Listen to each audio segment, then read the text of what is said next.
അകാരണമായി ഓരോ കാരണങ്ങൾ പറഞ്ഞുകൊണ്ട് 4/9/2023 ഹൈക്കോടതിയുടെ നിർദ്ദേശാനുസരണം അവസാനം ഹൈക്കോടതിയുടെ നിർദ്ദേശാനുസരണം കൊടുക്കാതെ വന്ന് കണ്ടംപ്റ്റ് ഹൈക്കോടതി വരുന്ന സമയത്താണ് ഈ നമുക്ക് 4/9/2023 ഈ ഭരണസമിതിയെ തിരഞ്ഞെടുക്കാൻ തീരുമാനിച്ചത്. അധികാരം തരാൻ തീരുമാനിച്ചു. തിരഞ്ഞെടുത്ത് കഴിഞ്ഞ് അധികാരം തരാൻ തീരുമാനിച്ചത്. ഇപ്പോഴാണെങ്കിൽ ഈ ഭരണസമിതി തെരഞ്ഞെടുപ്പ് ഒരു ഭരണസമിതി സഹകരണ നിയമാനുസരിച്ച് തെരഞ്ഞെടുപ്പിൽ ഭൂരിപക്ഷ അടിസ്ഥാനത്തിൽ തെരഞ്ഞെടുപ്പ് വന്നു കഴിഞ്ഞാൽ 5 വർഷത്തേക്കാണ് ഈ ഭരണസമിതിയുടെ കാലാവധി.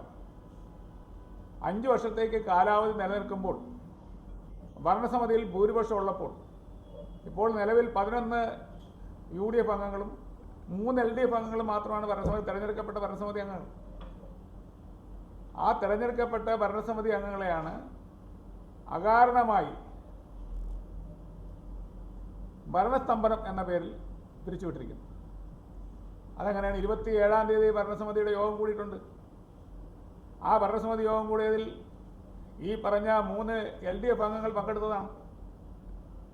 ഈ 11 തിരഞ്ഞെടുക്കപ്പെട്ട അംഗങ്ങളും 3 LDFിൻ്റെ അംഗങ്ങളും ഉൾപ്പെടെ തിരഞ്ഞെടുക്കപ്പെട്ട 14 അംഗങ്ങൾ ഉണ്ടായിരുന്ന യോഗത്തിൽ എല്ലാ അജണ്ടകളും ഐകകണ്ഠേന തീരുമാനിച്ച് 28-ാം തീയതി ജനറൽ ബോഡി വയ്ക്കുമ്പോൾ കുറച്ച് ഭരണസമിതി അംഗങ്ങളിനകത്ത് ഈ പറഞ്ഞ ഈ യോഗത്തിൽ പങ്കെടുത്ത ആളുകൾ തന്നെ ഇവിടെ യോഗം അലങ്കോലപ്പെടുത്താൻ ശ്രമിക്കുക. ഇതാരുടെ ഒത്താശയാണ്? നിലവിൽ ഭരണസമിതി തെരഞ്ഞെടുപ്പിൽ registrar of cooperative society ex officio അംഗമാണ്. അദ്ദേഹം പങ്കെടുത്തത് ഈ യോഗം പിരിച്ചുവിടുന്നതിന് വേണ്ടിയിട്ട് മനഃപൂർവ്വം പങ്കെടുത്തത് അതേ ജനറൽ ബോഡിയിൽ മാത്രമേ പങ്കെടുത്തുള്ളൂ. തലേ ദിവസം പങ്കെടുക്കണ്ടേ? നിയമപരമായി പങ്കെടുക്കാൻ അദ്ദേഹത്തിന് 27-ാം തീയതി യോഗത്തിൽ പങ്കെടുക്കാൻ ഭരണസമിതി യോഗത്തിൽ പങ്കെടുക്കണ്ടേ? അദ്ദേഹം ഇതുവരെ യോഗത്തിൽ പങ്കെടുത്തില്ല. രജിസ്ട്രാർ ഓഫ് കോഓപ്പറേറ്റീവ്സ് ഇതുവരെയുള്ള യോഗത്തിൽ ഭരണസമിതി യോഗത്തിൽ പങ്കെടുത്തിട്ടില്ല. പങ്കെടുക്കാതെ 28-ാം തീയതി 27-ാം തീയതി വരുന്ന ഭരണസമിതി യോഗത്തിൽ പോലും പങ്കെടുക്കാതെ 28-ാം തീയതി വരുന്ന ജനറൽ ബോഡി യോഗത്തിൽ പങ്കെടുത്ത ശേഷം ഭരണസ്തംഭനം എന്ന് പറഞ്ഞ് 30-ാം തീയതി പിരിച്ചുപിടിയാണ്. സഹകരണ നിയമം അനുസരിച്ചാണെങ്കിൽ ഇത് നമുക്ക് നോട്ടീസ് തരണം. ഭരണസമിതി അംഗങ്ങൾക്ക് നോട്ടീസ് തരണം. വേണ്ട, ഭരണസമിതിയുടെ ഹെഡ് എന്ന നിലയിൽ പ്രസിഡന്റ് നോട്ടീസ് തരണം. നിങ്ങളുടെ പേരിൽ ഇന്ന ആരോപണങ്ങളുണ്ട്, അതിന് വിശദീകരണം മേടിക്കണം. വിശദീകരണം തൃപ്തികരമല്ലെന്ന് പറഞ്ഞ് പിരിച്ചുവിടാം. തൃപ്തികരമാണോ ഇല്ലെന്ന് അവർ തീരുമാനിച്ചോട്ടെ, കുഴപ്പമില്ല.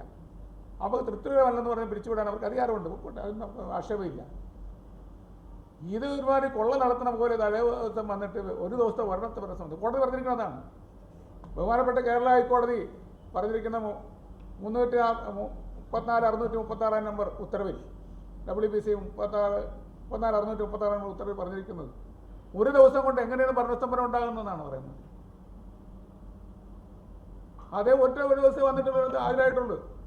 ഒരു ജനറൽ ബോഡി യോഗത്തിൽ മാത്രമേ ആദ്യമായിട്ടുള്ളൂ. രജിസ്ട്രാർ ഓഫ് കോഓപ്പറേറ്റീവ് സൊസൈറ്റിയുടെ എല്ലാ യോഗത്തിലും ഈ ഒരു വർഷക്കാലം ഒരു യോഗത്തിലും പങ്കെടുക്കാതിരുന്നിട്ടാണ് വന്നതിന് ശേഷമാണ് ഈ ജനറൽ ബോഡി യോഗത്തിൽ വന്നിട്ട് പറയുന്നത് ഭരണസ്തംഭനം ഉണ്ടായെന്ന് പറഞ്ഞത്. ബഹുമാനപ്പെട്ട ഹൈക്കോടതി കണ്ടുപിടിച്ചിരിക്കുന്നത് അതാണ് പറഞ്ഞിരിക്കുന്നത്. അദ്ദേഹം ഹൈക്കോടതി പറഞ്ഞിരിക്കുന്നത് അതാണ്. ഒരു ദിവസം കൊണ്ട് എങ്ങനെയാണ് ഭരണസ്തംഭനം ഉണ്ടാകണമെന്നാണ് ചോദിച്ചിരിക്കുന്നത്. എനിക്ക് മറുപടി പറയാൻ പറ്റിയിട്ടില്ല. വിശദീകരണം ആവശ്യപ്പെട്ടുണ്ട്. ഇത് സംബന്ധിച്ച് വിശദീകരണം ചോദിച്ചിട്ടുണ്ട്. ഈ നന്നായി നടക്കുന്ന കേരളത്തിൽ ഏറ്റവും നന്നായി ഒഴുകുന്ന ഇത് കരടുവന്നൂർ പോലെ കണ്ടല പോലെ കുട്ടനെല്ലൂർ പോലെയുള്ള ഭരണസമിതി അല്ല. എല്ലാ സഹകരണ നിയമവും അനുസരിച്ചാണ് ഈ ഭരണസമിതി പോകുന്നത്. അവർക്ക് പരിശോധിക്കാം. ജോയിന്റ് ഡയറക്ടറാണ് ഇത് ദൈനംദിന ഓഡിറ്റ് നടക്കുന്നത്. കൺകറന്റ് ഓഡിറ്റാണ്. ജോയിന്റ് ഡയറക്ടറുടെ നേതൃത്വത്തിൽ നടന്ന കൺകറന്റ് ഓഡിറ്ററാണ്. ഈ ഒരു വർഷക്കാലം പരിശോധിച്ച് റിപ്പോർട്ട് വെച്ചിട്ടുണ്ട്. എന്തെങ്കിലും ഒരു അഴിമതിയുടെ എന്തെങ്കിലും ഒരു അപാകതകൾ ഇതിനകത്ത് കാണിച്ചു തരാനില്ല. 1 രൂപയുടെ അപാകതകൾ കാണിച്ചു തരാൻ ഇതിനകത്ത് ഈ റിപ്പോർട്ടിനകത്തില്ല. അത് സാധാരണക്കാരുടെ ഓഡിറ്റല്ല.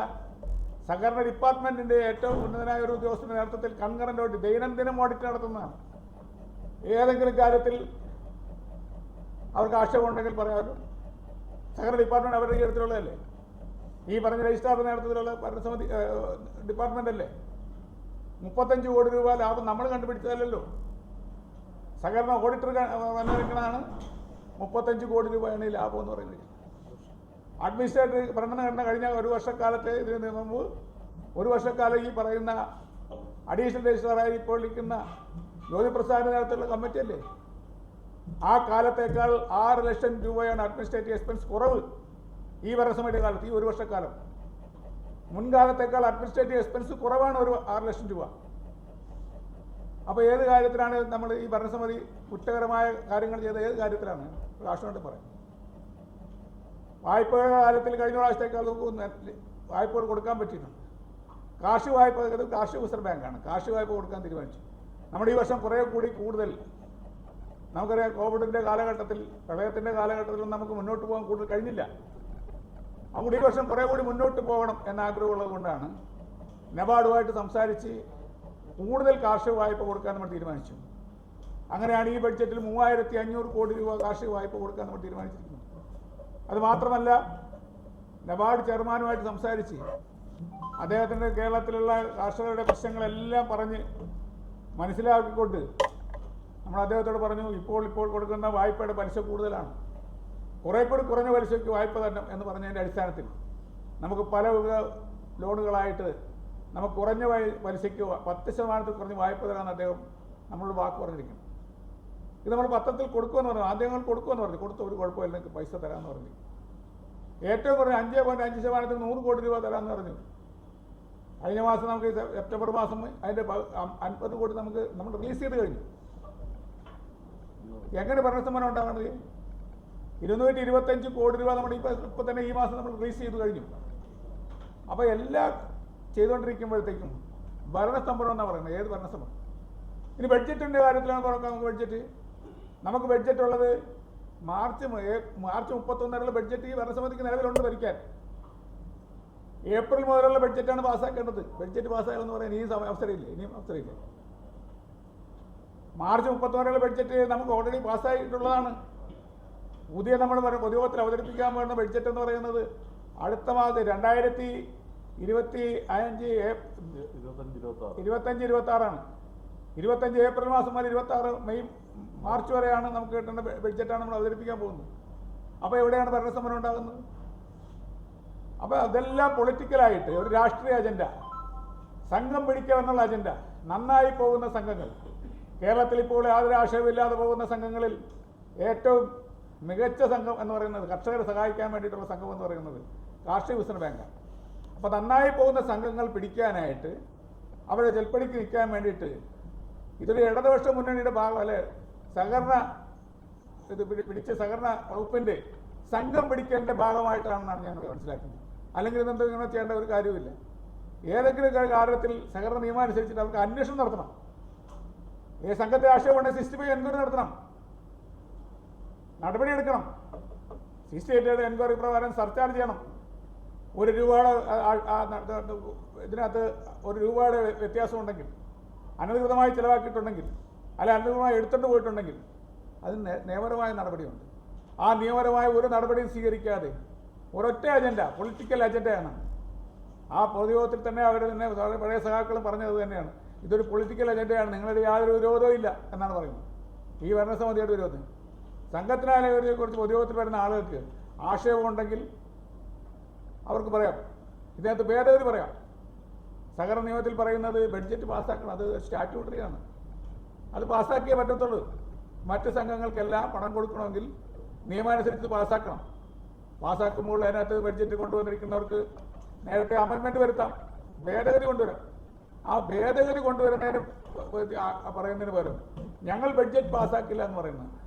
ബഡ്ജറ്റ് പാസ്സാക്കില്ലെങ്കിൽ നമ്മൾ മാറ്റിവെക്കാൻ വേണ്ടി എത്ര പ്രാവശ്യം നമുക്ക് വീണ്ടും ചർച്ച ചെയ്ത് ബഡ്ജറ്റ് സമയമില്ല. മാർച്ച് വരെ സമയമുണ്ടെങ്കിൽ അടുത്ത ഏപ്രിൽ മുതലല്ലേ ബഡ്ജറ്റ് പുതിയ കൊണ്ടുവരേണ്ടത്. അതിനിടയ്ക്ക് ധാരാളം സമയമുണ്ടല്ലോ. അപ്പോൾ അതിനകത്ത് ഒരു തത്വദേശയില്ലാതെ ക്രമവിരുദ്ധമായി സാധാരണ ഗതിയിൽ സഹകരണ വകുപ്പ് ഏതെങ്കിലും സംഘത്തിന് പേരിൽ പരാതി ഉണ്ടെമ്പോൾ അവർക്ക് കൊടുക്കുന്ന ക്രമവിരുദ്ധമായ നടപടി എന്നാണ് പറയുന്നത്. ഇത് ക്രമവിരുദ്ധമായ നടപടി അവർ തന്നെ സ്വീകരിക്കുകയാണ്. വേല് തന്നെ വിളവ് എന്നൊക്കെ പറയുന്നത് നമ്മൾ പണ്ട് കേട്ടിട്ടുണ്ട്. ഇത് ക്രമവിരുദ്ധമായ നടപടി സഹകരണ ഡിപ്പാർട്ട്മെൻറ്റ് സ്വീകരിക്കുന്ന അതിൻ്റെ ഉന്നതനായ ഉദ്യോഗസ്ഥൻ അദ്ദേഹം ഇവിടെ വന്നിട്ട് നേരത്തെ ഒരു പരാതി ഉണ്ടെങ്കിൽ അദ്ദേഹത്തിൻ്റെ ഓഫീസിൽ പോയാൽ എഴുതി കൊടുക്കേണ്ടത്. ഇത് അദ്ദേഹം നേരത്തെ ഇവിടെ വന്നിട്ട് മേടിക്കണം, പരാതി എഴുതി മേടിക്കുന്നത് എവിടെയെങ്കിലും കേട്ടിട്ടുണ്ടോ? നമ്മുടെ മലയുടെ അടുത്തേക്ക് പോകണുണ്ട്, മല ഇങ്ങോട്ട് വരെ നമ്മൾ ഇതുവരെ കണ്ടിട്ടില്ല നമ്മുടെ ചരിത്രത്തിൽ. ഇത് അദ്ദേഹം തന്നെ വന്നിട്ട് രജിസ്ട്രാർ തന്നെ വന്നിട്ട് അദ്ദേഹം പരാതി എഴുതി മേടിക്കുന്നു. വന്നിട്ട് യോഗം പിരിച്ചുവിട്ട് കഴിഞ്ഞാൽ പിന്നെ അദ്ദേഹത്തിന് പോകണം. നടപടിക്രമമല്ലേ? യോഗം കണ്ടക്ട് ചെയ്യാൻ പറ്റത്തില്ല, അലങ്കോലപ്പെടുത്തുന്നു. നമ്മൾ പറയുന്നു അത് അടുത്ത പ്രാവശ്യത്തേക്ക് നമുക്ക് വീണ്ടും കൂടാം, നമുക്കൊരു ചർച്ച ചെയ്താം, പ്രശ്നങ്ങൾ പരിഹരിക്കാം, നോക്കാം എന്ന് പറഞ്ഞ് നമ്മൾ യോഗം അവസാനിപ്പിക്കുന്നു. യോഗം കൊണ്ടുപോകാൻ സാഹചര്യത്തിൽ യോഗം അവസാനിപ്പിക്കുന്നു. പക്ഷേ അദ്ദേഹം അവിടെ നിന്നിട്ട് പരാതി എഴുതി മേടിക്കുന്നു. ഒരു രജിസ്ട്രാർക്ക് അദ്ദേഹത്തിൻ്റെ ആ ഒരു സ്ഥാനത്തോടുള്ള ആ ഒരു ബഹുമാനം ജനങ്ങൾക്ക് നഷ്ടപ്പെടുന്ന രീതിയിൽ, സഹകാരികൾക്ക് നഷ്ടപ്പെടുന്ന രീതിയിൽ അദ്ദേഹം പരാതി അവിടെ നിന്ന് എഴുതി മേടിക്കുന്നു. 2 പരാതിയാണ് എഴുതി മേടിക്കുന്നത്, ഒരു പരാതിയല്ല. 1 സംഘം പിരിച്ചുവിടാനുള്ള പരാതി, 2 അവിശ്വാസം കൊണ്ടുവരാനുള്ള പരാതി, 2 പരാതി തന്നേക്കാൻ പറയുന്നത്, എഴുതി മേടിക്കാൻ അദ്ദേഹം അവിടെ ഇരുന്നുണ്ട്. ഇത് കേട്ടിട്ടുണ്ടോ എവിടെയെങ്കിലും? സാധാരണ രജിസ്റ്റർക്ക് പരാതി ഉണ്ടെങ്കിൽ നമ്മൾ അവിടെ പോയി എഴുതി കൊടുക്കണം, അദ്ദേഹത്തിൻ്റെ ഓഫീസിൽ പോയി എടുക്കണം. അദ്ദേഹത്തിൻ്റെ ഓഫീസിൽ പോയല്ല പരാതി കൊടുക്കേണ്ടത്. ഇത് ഇദ്ദേഹം തന്നെ ഇവിടെ വന്നിരുന്നിട്ട് ആളുകൾ പരാതി എഴുതി മേടിക്കുന്നത് 2 മണിക്കൂർ അദ്ദേഹം ഇരിക്കുന്നു. എവിടെയെങ്കിലും കേട്ടിട്ടുണ്ടോ ഇങ്ങനൊരു? നമ്മുടെ കേരളത്തിൻ്റെ ചരിത്രത്തിൽ സഹകരണ വകുപ്പിന് തന്നെ ഒരു അപമാനമല്ലേ? സഹകരണ വകുപ്പിന്, സഹകരണ മന്ത്രിക്ക് തന്നെ അപമാനമല്ലേ ഇത് ഇങ്ങനെ ചെയ്യുന്നത്? സഹകരണ വകുപ്പിന് അപമാനമല്ലേ? ഇത്തരം നടപടിയാണ് നമ്മൾ ഹൈക്കോടതിയിൽ ചോദ്യം ചെയ്ത്. ബഹുമാനപ്പെട്ട ഹൈക്കോടതിക്ക് ശരിയായി ബോധ്യപ്പെട്ടിട്ടു. അവർ ഹൈക്കോടതി പറഞ്ഞിരിക്കുന്നത് അതാണ്, എങ്ങനെ ഒരു ദിവസം കൊണ്ട് ഭരണസ്തംഭനം ഉണ്ടാകണം എങ്ങനെയാണ് അത് അതിനകത്ത് എഴുതിയിരിക്കുന്നത്. എനിക്കാണ് ഇതുവരെ ഓർഡർ തന്നിട്ടില്ല. നിലവിലുള്ള ഭരണസമിതിക്ക് ഈ ഇരിക്കുന്ന ഭരണസമിതി അംഗങ്ങളാണുള്ളത്. ഇലക്ടഡ് ഭരണസമിതിയാണ്, അല്ലാതെ ആരും മുകളിൽ നിന്ന് വന്ന ഭരണസമിതിക്കാരല്ല, തൂങ്ങി ഇറങ്ങി വന്ന ഭരണസമിതിക്കാരല്ല, ഇലക്ടഡ് ഭരണസമിതിക്കാരാണ്. ഈ ഭരണസമിതി അംഗങ്ങളോ എനിക്കോ ഒരു പ്രസിഡന്റ് എന്ന നിലയിൽ നമ്മളെ പിരിച്ചുവിടണമെങ്കിൽ നേരത്തെ പറഞ്ഞ പോലെ നോട്ടീസ് തന്നെ നമ്മളെ കേട്ടിട്ട് വേണം പിരിച്ചുവിടാൻ. വേണ്ട, അവരുടെ അധികാരം ഇരിക്കുകയല്ലേ രജിസ്ട്രാറിൽ, നമ്മളെ പിരിച്ചുവിട്ടിരിക്കുന്നു, നമുക്കൊരു കടലാസേഷൻ തരണ്ടേ? നിങ്ങളെ പിരിച്ചുവിട്ടിരിക്കുന്നു, അതിൽ പുതിയ ആളുകൾ ചുമതല ഏൽക്കുന്നു എന്ന് പറഞ്ഞൊരു പേപ്പർ തരണ്ടേ? ഞാൻ രജിസ്ട്രാർക്ക് കൊടുത്തു, മെയിൽ കൊടുത്തു, എനിക്ക് എൻ്റെ കോപ്പി തരണം, നിങ്ങൾ അനധികൃതമായി ഞങ്ങളെ പിരിച്ചുവിട്ടിരിക്കുന്നു, കോപ്പി തരണമെന്ന് ആവശ്യപ്പെട്ടു, തന്നിട്ടില്ല. അന്ന് തന്നെ ഈ വിവരം അറിഞ്ഞ് 30-ാം തീയതി തന്നെ അദ്ദേഹത്തിന് മെയിൽ കൊടുത്തു. അന്ന് തന്നെ ഞാൻ റിട്ടേണായിട്ട് കൊടുത്തു. ഔദ്യോഗികമായിട്ടൊരു പ്രസിഡന്റ് എന്നുള്ള നിലയിൽ ഞാൻ അന്ന് തന്നെ രജിസ്ട്രാർക്ക് കത്ത് കൊടുത്തു. അവിടെ നിന്ന് എഴുതി മേടിച്ചു, റിട്ടേണായിട്ട് എഴുതി വാങ്ങിച്ചു, കോപ്പി റിസീവ്ഡ് എന്ന് പറഞ്ഞു. ഈ സമയം വരെ നിങ്ങളുമായിട്ട് മാധ്യമത്തിലെ പ്രിയപ്പെട്ട ആളുകളുമായിട്ട് സംസാരിക്കുന്നവർ ഈ സമയം വരെ നമുക്ക് ഇത് ചെയ്തില്ല. നമ്മളിതിൽ പുറകെ നടന്ന ഇവിടെ ഉദ്യോഗസ്ഥന്മാരുടെ ആദ്യത്തെ 2 ദിവസത്തെ ഇത് നേരത്തെ പറഞ്ഞത് ഇരുളിൻ്റെ മറവിലാണ്. ഞാൻ എന്നെ കാണാൻ വന്ന മാധ്യമ സുഹൃത്തുക്കളോട് പറഞ്ഞു, നിങ്ങൾ ചോദിക്കണം, ഞങ്ങൾക്കോ തരുന്നില്ല, മാധ്യമ സുഹൃത്തുക്കൾ നിങ്ങൾ ചോദിക്കണം, ഈ ഓഫീസിൽ ഈ പിരിച്ചുവിടൽ സംബന്ധിച്ച് ഏതെങ്കിലും രേഖ തന്നിട്ടുണ്ടോ എന്ന് ചോദിക്കണം. 30-ാം തീയതി ഏതെങ്കിലും രേഖ മാധ്യമ പ്രവർത്തകർ ചോദിക്കണം. ഞാൻ പറഞ്ഞു, ഒരു രേഖ കൊടുത്തിട്ടില്ല. ഒരു രേഖയും കൊടുക്കാതെ വന്നിട്ട് MD ഒരു ഇത് കാണിച്ച് ഒപ്പിടിച്ച് MDയെ കബളിപ്പിച്ച് ഈ കത്തുമായിട്ട് തിരിച്ചു പോവുകയാണ് ചെയ്തത്. എവിടെയെങ്കിലും കേട്ടുണ്ടോ? ഇതുപോലെ ഒരു ജനാധിപത്യ രീതിയിൽ തെരഞ്ഞെടുപ്പ് വന്നതാണ്, അല്ലാതെ ആരുടെ ഔദാര്യം കൊണ്ട് വന്നതല്ല. ജനാധിപത്യ രീതിയിൽ തിരഞ്ഞെടുപ്പിൽ കൊണ്ട് വന്ന ഭരണസമിതിയാണ്. അപ്പം നമുക്ക് വേണ്ട വേറെ ഒന്നും തരണ്ട. ഇവർ പിരിച്ചുവിടാൻ നേരത്ത് നമ്മളോട് പറയണം, നിങ്ങൾ വേണ്ട വിശദീകരണം ഒന്നും കേൾക്കണ്ട, നിങ്ങളെ പിരിച്ചുവിട്ടിരിക്കുന്നത് ഞങ്ങൾ പുതിയ കമ്മിറ്റിയെ വെച്ചിരിക്കുന്നു എന്ന് പറയാനുള്ള ഒരു മാന്യത കാണിക്കണ്ടേ സഹകരണ ഡിപ്പാർട്ട്മെൻറ്റ്? സഹകരണത്തെക്കുറിച്ച് ഒട്ടേറെ ആക്ഷേപങ്ങൾ നിലനിൽക്കുന്ന സമയത്താണ് ഭരണ പ്രതിപക്ഷ അംഗങ്ങൾ യോജിച്ച് പ്രവർത്തിക്കണം. സഹകരണ ഡിപ്പാർട്ട്മെൻറ്റ് മുഴുവൻ തകർന്ന് തരിപ്പണമായി പോയിരിക്കുന്ന കാലഘട്ടത്തിലൂടെയാണ് പോകുന്നത്. ആരായി കൊള്ളയടിച്ച സംഘങ്ങൾ എടുത്തു നോക്കണം, ആരുടെ സംഘങ്ങളാണ്? LDF ഭരിക്കുന്ന സംഘങ്ങളല്ലേ ഏറ്റവും കൂടുതൽ ഇത് കൊള്ളയടിക്കപ്പെട്ടിരിക്കുന്നത്, പൈസ കൊണ്ടുവരിക്കുന്നത്. മാധ്യമ സുഹൃത്തുക്കൾ ഞാനങ്ങനെ പറയുന്നില്ല, LDF സംഘങ്ങളാണ് കേരളത്തിൽ ഏറ്റവും കൂടുതൽ കൊള്ളയടിക്കുന്നത്. അവരെ സഹായിക്കുന്ന ഈ സഹകരണ ഡിപ്പാർട്ട്മെൻറ്റാണ്. സഹകരണ ഡിപ്പാർട്ട്മെൻറ്റിൻ്റെ ആ അനുമതിയിൽ അവരുടെ മൗനാനുവാദം ഇല്ലാതെ ഒരു സംഘത്തിനും കൊള്ളയടിക്കാൻ പറ്റത്തില്ല. ഒരു സംഘത്തിനും കൊള്ളയടിക്കും. ഇവരുടെ മൗനാനുവാദമുണ്ട്. ആ അനുവാദത്തോടു കൂടിയാണ് ഈ സംഘങ്ങളെല്ലാം കൊള്ളയടിച്ചിരിക്കുന്നത്. ആ കൊള്ളയടിക്കുന്ന സംഘങ്ങൾക്ക് നല്ല നിലയിൽ പോകുന്ന, കേരളത്തിൽ ഏറ്റവും നല്ല നിലയിൽ പോകുന്ന ഒരു സംഘം അത് UDFൻ്റെ കയ്യിലിരിക്കുന്നു എന്നുള്ള ആ ഒരൊറ്റ കാരണം കൊണ്ട് അത് പിരിച്ചുവിടാൻ നടപടി സ്വീകരിച്ചിരിക്കുന്നു. ബഹുമാനപ്പെട്ട ഹൈക്കോടതി അത് വളരെ നല്ല മറുപടിയാണ് അവർക്ക് കൊടുത്തിരിക്കുന്നത്. അത് തികച്ചും തെറ്റായ നടപടിയാണ്. അത് പ്രഥമദൃഷ്ടിയാണ് പറഞ്ഞിരിക്കുന്നത്. അങ്ങനെയാണ് പ്രഥമദൃഷ്ടിയ ഇത് ചെയ്യുന്ന നടപടി ശരിയല്ല എന്നാണ് ഹൈക്കോടതി കണ്ടുപിടിച്ചിരിക്കുന്നത്. അതുകൊണ്ടാണ് ഞങ്ങൾ പറഞ്ഞത്, നേരത്തെ തന്നെ മാധ്യമ സുഹൃത്തുക്കളോട് ഞാൻ പറഞ്ഞത്, ഞങ്ങളിത് നിയമപരമായി നേരിടും. രാഷ്ട്രീയപരമായിട്ട് രണ്ടാമതാണ്, ആദ്യം നിയമപരമായി നേരിടും. രണ്ടാമത് രാഷ്ട്രീയപരമായി നേരിടാനായിട്ട് പാർട്ടി തീരുമാനിച്ചിട്ടുണ്ട്.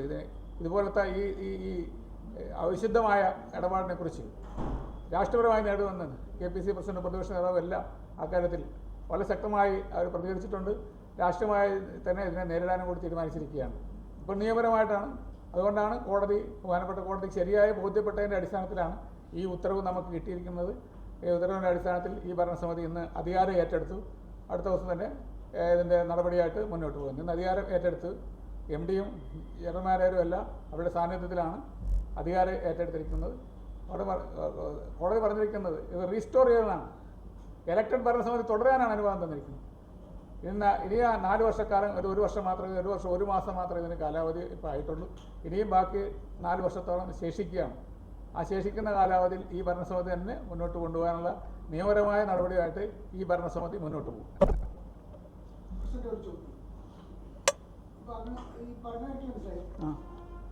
പക്ഷേ ഈ മൗനാനുവാദം എന്നാണ് പറയുന്നത് ഒരു സഹകരണ വകുപ്പിന്റെ ഒരു ഉന്നത ഉദ്യോഗസ്ഥന് മാത്രമായി ഇതൊക്കെ ചെയ്യാൻ കഴിയും എന്നാണ് എനിക്ക് തോന്നുന്നുണ്ട്. ഈ മൗനാനുവാദം കൊടുക്കുന്നത് ഗവൺമെന്റ് ആണോ അതോ പാർട്ടിയാണോ? എന്താ അങ്ങനെ കുറച്ചുകൂടെ ക്ലാരിറ്റി? അതെ മൗനാനുവാദം എന്ന് പറഞ്ഞാൽ ഗവൺമെന്റ് ഇതിനകത്തൊരു മൗനാനുവാദം അവർക്ക് കൊടുത്തിട്ടുണ്ട്. ഈ സഹകരണ വകുപ്പ് ഉദ്യോഗസ്ഥന്മാർക്ക് ഈ പറഞ്ഞ കരുവന്നൂരിൽ കൊള്ളയടിക്കാൻ ഇത്രയും കോടിക്കണക്കിന് രൂപ കൊള്ളയടിക്കാൻ ഒരു ദിവസം കൊണ്ട് അവിടുത്തെ നിൽക്കുന്ന ഒരു ഭരണസമിതിക്കും കൊള്ളയടിക്കാൻ പറ്റത്തില്ല. അവിടെ ഓഡിറ്റുള്ളതാണ്. ആ ഓഡിറ്റർമാർ അവർക്ക് വേണ്ട ഒത്താശ ചെയ്ത് നേരത്തെ കൊള്ളയടിക്കാനുള്ള ഒരു സൗകര്യം ചെയ്തു കൊടുത്തതിൻ്റെ അടിസ്ഥാനത്തിലാണ് അത് നടന്നിട്ടുള്ളത്. അല്ലാതെ ഒരു ഉദ്യോഗസ്ഥനും ഇത്രയും വലിയ തുക ഡിപ്പാർട്ട്മെന്റ് അറിയാതെ ചെയ്യാൻ പറ്റത്തില്ല. അങ്ങനെയാണെങ്കിൽ നിങ്ങൾ സംശയിക്കുന്നത് 35 കോടി രൂപയിലധികം ലാഭമുള്ള ഒരു ബാങ്കാണ്. അത് തന്നെയാണ് നിങ്ങൾ ഉദ്ദേശിക്കുന്നത്? അതെ, അത് കഴിക്കാനാണ്. അതിന് ഞങ്ങൾ സംശയിക്കുന്നത് എന്താ തെറ്റുള്ളത്? ആ 35 കോടി രൂപ ഒരു ലാഭക്കൊതിയന്മാരാണ് ഇത് പിരിച്ചുവിടാൻ ഉദ്ദേശിക്കുന്നത്. ലാഭക്കൊതിയാണ് ഉദ്ദേശിക്കുന്നത്. എല്ലാ റിസർവുകളും വെച്ചിട്ടാണ്. നമുക്കറിയാം ഈ ഗവൺമെന്റ് നമുക്ക് പ്രളയം വന്ന് നമ്മൾ കൊടുത്തു 1 കോടി രൂപ കൊടുത്തു. മറ്റേ കോവിഡ് വന്നു അന്നേരം കൊടുത്തു 1 കോടി രൂപ. ഇപ്പോൾ നമ്മൾ വയനാട് ദുരന്തം വന്നപ്പോൾ 50 ലക്ഷം കൊടുത്തു. നമ്മൾ 1 കോടി 5 ലക്ഷം രൂപ നമ്മൾ റൈറ്റ് ഓഫ് ചെയ്യാൻ എഴുതി വെച്ചിരിക്കുന്നു. ബഡ്ജറ്റിൽ പ്രൊവിഷൻ വെച്ചിരിക്കുന്നത്. ഭരണസമിതി തീരുമാനിച്ചു കഴിഞ്ഞു. ഉടൻ തന്നെ ഭരണസമിതി തീരുമാനിച്ചു. അപ്പം നമുക്ക് പ്രതിബദ്ധതയുണ്ട്, ജനങ്ങളോട് പ്രതിബദ്ധതയുണ്ട്, ബാങ്കിനോട് പ്രതിബദ്ധതയുണ്ട്. അതെ, നമ്മൾ വന്നു കഴിഞ്ഞാൽ നമുക്ക് ബഡ്ജറ്റിൽ നമ്മൾ പ്രൊവിഷൻ വെച്ചിരിക്കുകയാണ്. അത് നമ്മൾ ഗവൺമെൻറ് അക്കാര്യത്തിൽ ഇവിടെ ഒരു രൂപ പോലും ഗവൺമെൻറ് ഷെയർ ഇല്ല. നമ്മളിവിടെ ഉണ്ടായിരുന്ന ഗവൺമെൻറ് ഷെയർ മുഴുവൻ മറ്റേ സാമ്പത്തിക പ്രതിസന്ധി എന്ന് പറഞ്ഞ് ഗവൺമെൻറ് പിൻവലിച്ചുകൊണ്ട് പോയി. ഗവൺമെൻറ് ഒരു പൈസ പോലും ഗവൺമെൻറ് ഷെയർ ഇവിടെ ഇല്ല, ഈ ബാങ്കിലില്ല.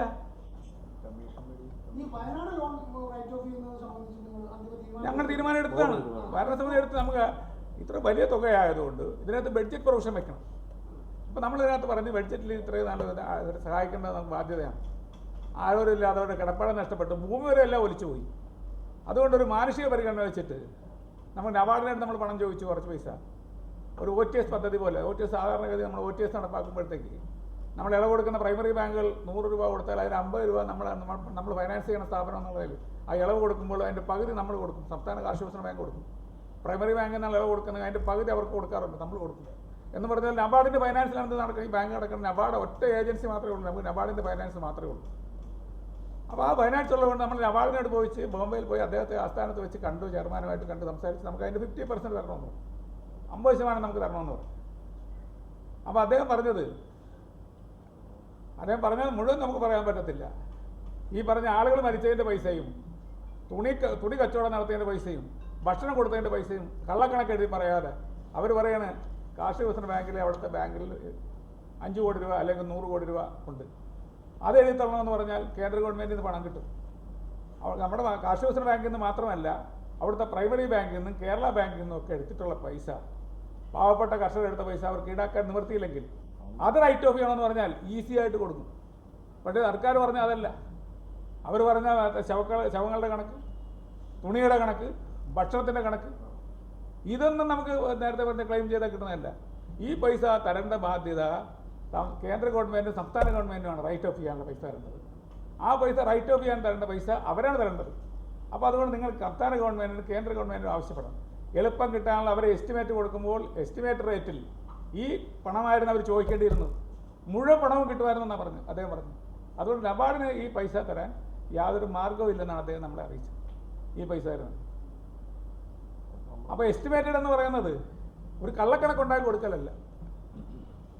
എസ്റ്റിമേറ്റഡ് എന്ന് പറഞ്ഞാൽ ഇതുപോലത്തെ കൃത്യമായ കണക്ക്, ബാങ്കുകൾ കൊടുക്കുന്ന കൃത്യമായ കണക്കാണ് കൊടുക്കേണ്ടിയിരുന്നെന്നാണ് പറഞ്ഞത്. അത് കൊടുത്തിട്ടില്ല, ഗവൺമെൻറ് കൊടുത്തിട്ടില്ല. സഹകരണ വകുപ്പ് കൊടുത്തിട്ടില്ല. സഹകരണ വകുപ്പ് പറയണ്ടേ എല്ലാം ഓരോ സ്ഥലത്തും ബാങ്കിന് മേടിക്കണ്ടേ? സഹകരണ വകുപ്പ് നന്നായിട്ട് കിടക്കുന്ന ഇതുപോലത്തെ നന്നായിട്ട് കിടക്കുന്ന ബാങ്കിനെ പിരിച്ചുവിടാൻ പോണ സമയത്ത് നന്നായിട്ട് കിടക്കുന്ന ബാങ്കിൽ നിന്ന് എത്ര രൂപ പോയിട്ടുണ്ട് അത് മേടിക്കാൻ കേന്ദ്ര ഗവൺമെൻറ്റിൽ നിന്ന് മേടിക്കാനുള്ള താല്പര്യം സഹകരണ വകുപ്പ് കാണിക്കണ്ടേ? അത്തരം കാര്യമല്ലല്ലോ സഹകരണ വകുപ്പ് തന്നെ. എന്തെങ്കിലും ഒരു രാഷ്ട്രീയ ഇതിൻ്റെ പേരിൽ വേറൊരു ചോദ്യം, ഈ 225 കോടി രൂപ ഇപ്പം നബാർഡിൽ നിന്ന് കിട്ടിയതാണ്. അതെ, അത് ഈ 5.5% ആണോ അതിന്റെ പലിശ? അല്ല, അതിനകത്ത് അപ്പോൾ നമുക്ക് 100 കോടിയാണ് പറഞ്ഞിരുന്നത്. ഇതിൽ 50 കോടി രൂപ നമുക്ക് ഇപ്പോൾ ഓൾറെഡി റിലീസ് ചെയ്ത് കഴിഞ്ഞു. 50 കോടി ഈ മാസം തരും. 100 കോടി ഉടനെ റിലീസ് ചെയ്യാമെന്നാണ് പറഞ്ഞത്. 225 കോടി രൂപ നമുക്ക് അല്ലാതെ കൂടുതൽ പലിശക്കുള്ള വായ്പയാണ്, കൂടുതൽ പലിശ കിട്ടുന്നതാണ്. ഇതിൽ 50 കോടി രൂപ നമുക്ക് ഇപ്പോൾ തന്നെ റിലീസ് ചെയ്തു. 225 50 കോടി ഉണ്ട്. ഈ മാസം 50 കോടി 100 കോടി രൂപ ഇമ്മീഡിയറ്റ് ആയിട്ട് തരാമെന്നാണ് പറഞ്ഞത്. അപ്പോൾ നമ്മൾ രണ്ട് മാസമായിട്ട് തരാമെന്ന് പറഞ്ഞിരിക്കുന്നത്. അത് 50 റിലീസ് ചെയ്ത് കഴിഞ്ഞു. ഇപ്പോൾ തന്നെ 5.5 കിട്ടുന്നത് റിലീസ് കഴിഞ്ഞു. അപ്പോൾ എവിടെ ഭരണസ്തംഭനം? എവിടെ ഇത്ര പൈസ റിലീസ് ചെയ്ത് കഴിഞ്ഞ് ബാങ്കുകൾക്ക് കൊടുക്കാൻ വേണ്ടി പോകുന്നു? എവിടെയാണ് റിലീസ്? എവിടെയാണ് ഭരണസ്തംഭനം? കേരളത്തിൽ ഒരു ബാങ്ക്, ഒരു പ്രൈമറി ബാങ്ക് ഭരണസ്തംഭനം ഇല്ല. പണം കിട്ടാതെ ഒരു ബാങ്കും വിഷമിക്കുന്നില്ല. ഇതെല്ലാം നബാർഡിൽ നിന്ന് പൈസ മേടിച്ച് അതാത് പ്രോപ്പർ ടൈമിൽ ഒരു ബാങ്കിനും പണം കിട്ടാതെ ഒരു പ്രതിസന്ധി ഉണ്ടായിട്ടില്ല, ഉണ്ടായിട്ടില്ല. അപ്പോൾ അതുപോലെയാണ് ഇതിന് ഭരണം നടത്തിക്കൊണ്ടിരിക്കുന്നത്. അതുപോലെയാണ് ഒരു ബാങ്കിന് സാമ്പത്തികത്തിൻ്റെ പേരിൽ ഒരു പൈസ പ്രതിസന്ധി ഉണ്ടാകാതെ നോക്കുക എന്നുള്ളത് സംസ്ഥാന കാർഷിക വികസനത്തിൻ്റെ ചുമതലയാണ്. അതാണ് നബാർഡുമായിട്ട് അതാത് സമയത്ത് പ്രോപ്പർ ടൈമിൽ ആവശ്യമായ ഇടപാടുകൾ നടത്തി അല്ലെങ്കിൽ നേരിട്ട് പോയി കണ്ട് പണം മേടിച്ച് സാധാരണ കർഷകർക്ക് കൊടുക്കുക എന്നുള്ളതാണ് നമ്മുടെ ചുമതല. അത് പൂർണ്ണമായും നമ്മൾ നിറവേറ്റിട്ടുണ്ട്. ഭരണസ്തംഭനം എന്ന് പറയുന്നത് അങ്ങനെ പറ്റുന്നതൊക്കെ സർക്കാരാണെങ്കിൽ സർക്കാരിനകത്ത് ആപ്പട ചെയ്യുന്നത് സർക്കാരിന് ഗ്യാരണ്ടി നിൽക്കുന്നുണ്ട്. ഈ പൈസയ്ക്ക് ഇപ്പോൾ 225 കോടി രൂപയാണെങ്കിൽ 0.75% സർക്കാരിന് ഗ്യാരണ്ടി കമ്മീഷൻ കൊടുക്കണം. ഒരു വർഷം 50 കോടി 49 കോടി 50 കോടി രൂപയാണ് നമ്മൾ അവർക്ക് കൊടുക്കുന്നത്, ഗ്യാരണ്ടി കമ്മീഷൻ കൊടുക്കുന്നത്. അത് ഒരു പൈസ പോലും അതാത് സമയത്ത് അവർ ആ ടൈം ആകുമ്പോൾ അവർ പൈസ കൊടുക്കും. ഒരു ദിവസം വായിച്ചാൽ ഈ പലിശ അല്ലെ പിഴപ്പലിശ ഈടാക്കരുതെന്ന് പറയുന്ന സർക്കാർ തന്നെ ഈ ബാങ്കിനോട് ഈടാക്കിയിരിക്കുകയാണ്. ഒരു ദിവസം താമസിച്ചാൽ പിഴപ്പലിശ ഈടാക്കുന്നുണ്ട്. മാത്രമല്ല നമുക്ക് 50 കോടി രൂപയോളം കടാശ്വാസ കമ്മീഷൻ, കാർഷിക കടാശ്വാസ കമ്മീഷൻ്റെ പണം ഇങ്ങോട്ട് കിട്ടാനുള്ളത്. എന്നാൽ ഇത് അഡ്ജസ്റ്റ് ചെയ്ത് തന്നു കഴിഞ്ഞാൽ ബാക്കി പ്രൈമറി ബാങ്കിനെല്ലാം ഇത് കൊടുത്തിട്ട് ഒന്ന് നേരെയൊക്കെ സ്റ്റെബിലൈസ് ചെയ്യാം എന്നുള്ള ഉദ്ദേശിക്കുമ്പോൾ അതും തരുന്നില്ല. ഗവൺമെൻറ് വെച്ചിരിക്കുന്ന കടാശ്വാസ കമ്മീഷൻ നമുക്ക് തരാനുള്ള പൈസ സർക്കാരാണ് തരേണ്ടത്. സർക്കാർ തന്നിട്ടില്ല. എന്നാൽ സർക്കാരിന് കിട്ടാനുള്ള പൈസ ഒരു ദിവസം താമസിക്കാതെ സർക്കാർ മേടിച്ചുകൊണ്ട് പോവുകയും ചെയ്യുന്നു.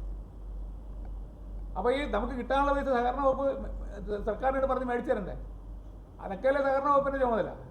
അതൊന്നുമില്ല. അത് നന്നായി പോകുന്ന ബാങ്കുകളെ പിരിച്ചു വിട്ടിട്ട് കൊള്ളക്കാർക്ക് വേണ്ടി കൊടുക്കാനുള്ള ഒരു ശ്രമം, അതാണ് ഇതിനകത്ത് നടന്നിരിക്കുന്നത്. വേറൊന്നുമല്ല. അതെ, അല്ല, അത് പറഞ്ഞിരിക്കുന്നത് അങ്ങനെയല്ല. അവർക്ക് പറയാനുള്ളത് കേൾക്കുന്നതിന് വേണ്ടിയിട്ടാണ്. പ്രഥമനിഷ്ഠ ഈ ഉത്തരവിൽ പറഞ്ഞിരിക്കുന്ന പ്രഥമനിഷ്ഠയ ഇവർ പറയുന്ന കാര്യങ്ങൾ ഈ ഭരണസ്തംഭനം എന്ന് പറയുന്നത്, ഭരണസ്തംഭനം ഒറ്റ വേണ്ടേ ഉള്ളൂ.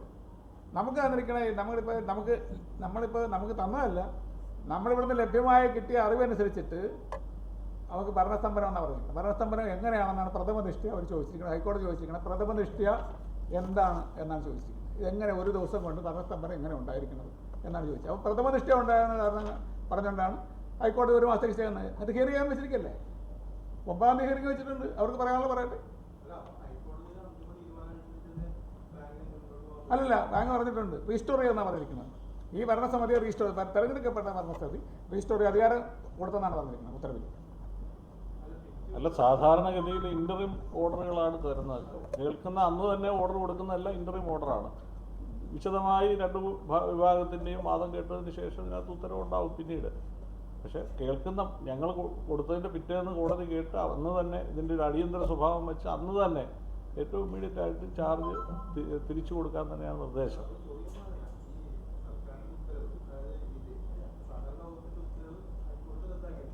ഇല്ല, അതെ. അല്ല, ഇതിപ്പോൾ ഞങ്ങൾ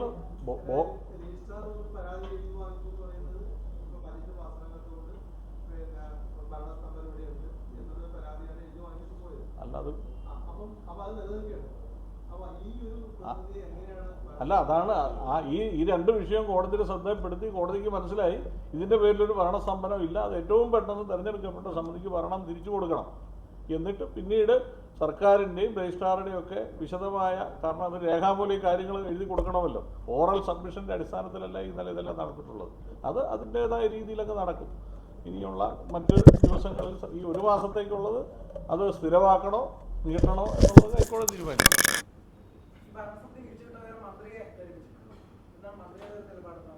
മന്ത്രി അറിയാതെ ഇതുവല്ല നടക്കുമോ?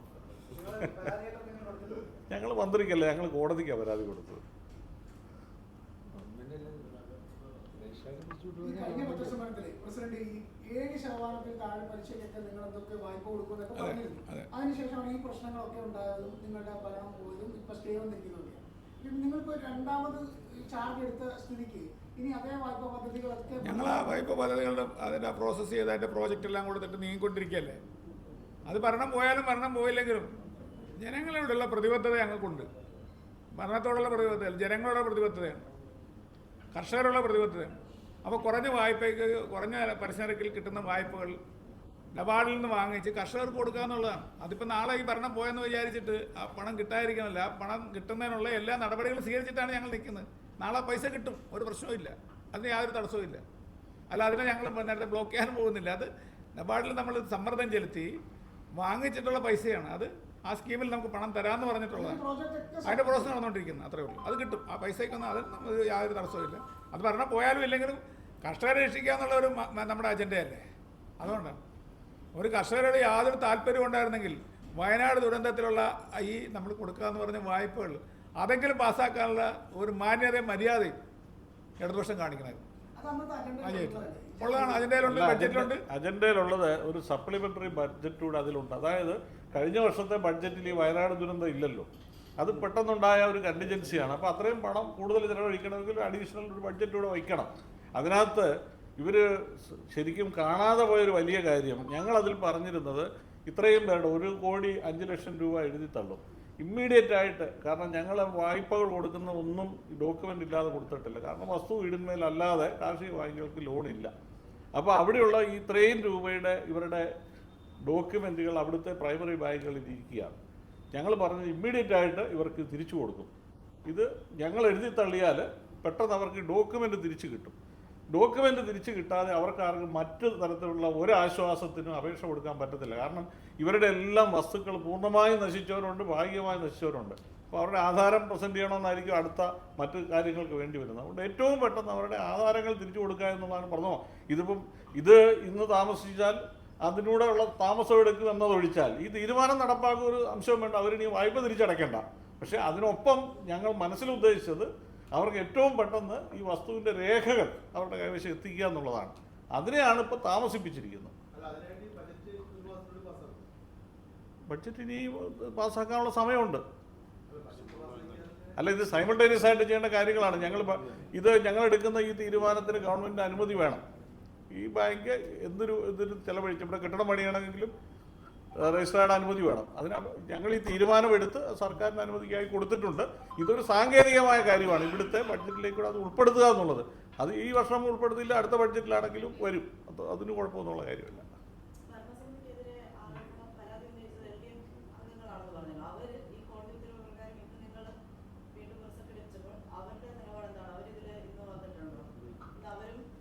ഇല്ല, അവർ ആ ബാങ്ക് നമുക്ക് എഴുതി തന്നല്ലോ. അവരല്ല പൈത്തരി ബാങ്കാണ്. ഇതിൽ വന്നിട്ടുണ്ടോ? ഏതാ? ഇല്ല, അവരെത്തിയിട്ടില്ല. അല്ല, ഞങ്ങളുടെ ജോലിയല്ല. അല്ല, ഞങ്ങളിപ്പോൾ ചാർജ് എടുക്കാൻ കോടതി ഉത്തരവ് ഞങ്ങൾക്ക് പറഞ്ഞിട്ടുണ്ട്. അല്ല, ഞങ്ങൾ ഇത്രയും പേരാണ് അതിലെ പരാതിക്കാർ. കോടതിയിൽ പോയ ആളുകളാണ് ഈ ഇരിക്കുന്ന ഇത്രയും പേരും. ഞങ്ങളെല്ലാവരും കൂടിയാണ് കോടതി ഭരണസമിതിയാണ് അവർ പിരിച്ചുവിട്ടത്. എന്നിട്ട് ഞങ്ങൾ ഒഴിച്ചുള്ള ആളുകൾക്കാണ് ചുമതല കൊടുത്തത്. ഈ ഭരണസമിതിയിലുള്ള 3 പേരാണ് ഇപ്പോൾ സർക്കാരിൻ്റെ ഉത്തരവിലൂടെ അവർക്കാണ് അധികാരം കൊടുത്തത്. അതാണ് ഇപ്പോൾ ക്യാൻസൽ ചെയ്തത്. അല്ല, അവരിപ്പോൾ സാങ്കേതികമായി അടുത്ത ബോർഡ് യോഗം വരുമ്പോൾ അവർക്ക് നോട്ടീസ് കൊടുക്കും.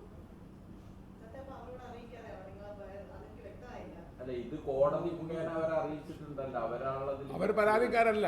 ഇതിനകത്ത് നമ്മുടെ ഇലക്ടഡ് 11 പേരാണ് നമ്മൾ പരാതിക്കാർ കോടതിയെ സമീപിച്ചത് 11 പേരാണ്. ആ 11 പേര് കോടതി സമീപിച്ചപ്പോഴത്തെ കോടതി നമുക്ക് ഉത്തരവ് തന്നിട്ടുണ്ട്, ഇമീഡിയറ്റ് ആയിട്ട് നമ്മൾ റീസ്റ്റോർ ചെയ്യാൻ പറഞ്ഞിട്ടുണ്ട്. അപ്പോൾ ആ റീസ്റ്റോർ ചെയ്യാൻ പറഞ്ഞിരിക്കുന്ന അടിസ്ഥാനത്തിലാണ് അവർ പരാതിക്കാരല്ലല്ലോ. അപ്പോൾ നമ്മൾ പരാതിക്കാരെ റീസ്റ്റോർ ചെയ്യാൻ പറഞ്ഞിരിക്കുന്നത് അതനുസരിച്ചിട്ട് നമ്മൾ ഭരണം തുടരാനായിട്ട് ഏറ്റെടുത്തിരിക്കും. പിന്നെ യഥാർത്ഥത്തിൽ പറഞ്ഞു കഴിഞ്ഞാൽ അവർ ഗവൺമെൻറ് വെച്ചിരിക്കുന്ന ഈ രജിസ്ട്രാർ വെച്ചിരിക്കുന്ന ഭരണസമിതി അംഗങ്ങളിൽ 3 പേരിൽ 2 പേര് ഡിസ്ക്വാളിഫൈഡ് ആണ് ഓൾറെഡി. ഹൈക്കോടതിയുടെ ഉത്തരവനുസരിച്ച് നിലവിലുണ്ടായിരുന്ന ഒരു സ്റ്റാറ്റ്യൂട്ടറി നിയമം അനുസരിച്ചിട്ട് 2 പേര് ഗവൺമെൻറ്, ഇപ്പം 3 പേര് സർക്കാർ വെച്ചിട്ടുണ്ട്. നിലവിലുണ്ടായിരുന്ന ഭരണസമിതി അംഗങ്ങൾ 3 പേരാണ് അഡ്മിനിസ്ട്രേറ്റീവ് കമ്മിറ്റി ആയിട്ട് വെച്ചത്. അതിൽ 2 പേര് യഥാർത്ഥത്തിൽ സർക്കാരിൻ്റെ ഈ ഉത്തരവനുസരിച്ച് 2 പേര് ഡിസ്ക്വാളിഫൈഡ് ആണ്. അതായത് ഒരാൾ മാത്രമേ അതിനകത്ത് എലക്റ്റഡ് മെമ്പറുള്ളൂ, ബാക്കി 2 പേര് ഗവൺമെൻറ് നോമിനികളാണ്. അവർ നിലവിൽ ഉള്ള ഭരണസമിതി തെരഞ്ഞെടുപ്പിൽ പരാജയപ്പെട്ടവരാണ്. 2023 തെരഞ്ഞെടുപ്പിൽ 15/5/2003 തെരഞ്ഞെടുപ്പിൽ അവർ പരാജയപ്പെട്ടവരാണ് 2 പേരും. അവരെ ഗവൺമെൻറ് നോമിനിയായിട്ട് വെച്ച് അവരെ ഗവൺമെൻറ് നോമിനിയായിട്ട് ആ ഗവൺമെൻറ് നോമിനി ഇപ്പോൾ ഈ അഡ്മിനിസ്ട്രേറ്റീവ് കമ്മിറ്റിയിൽ വന്നത് അവർക്ക് ഡിസ്ക്വാളിഫിക്കേഷൻ യഥാർത്ഥത്തിലുള്ളതാണ്. ഒരാൾ മാത്രമേ അതിനകത്ത് എലക്റ്റഡ് ഉള്ളൂ.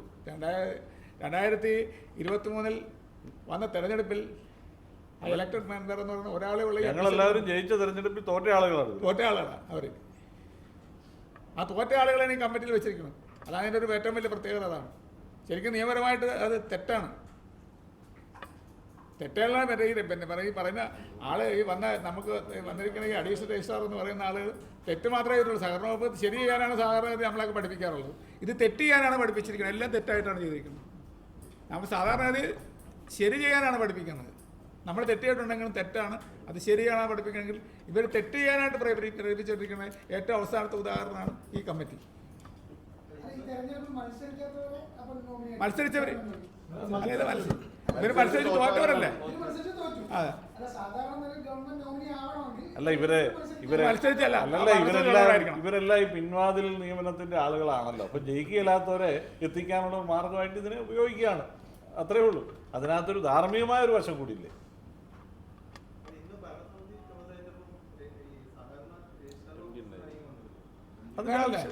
MD എന്ന് പറയുന്ന ആള് MD IAS രജിസ്റ്റർ ആയിട്ടിരുന്ന ആളല്ലേ? ഇതിന്റെ ഇവിടുത്തെ മുൻ രജിസ്ട്രാർ ആയിരുന്ന MD IAS കാരനാണ് ഇവിടുത്തെ MD. അദ്ദേഹം മതിയല്ലോ ഓൾറെഡി, പിന്നെ വേറെ ആവശ്യമില്ല.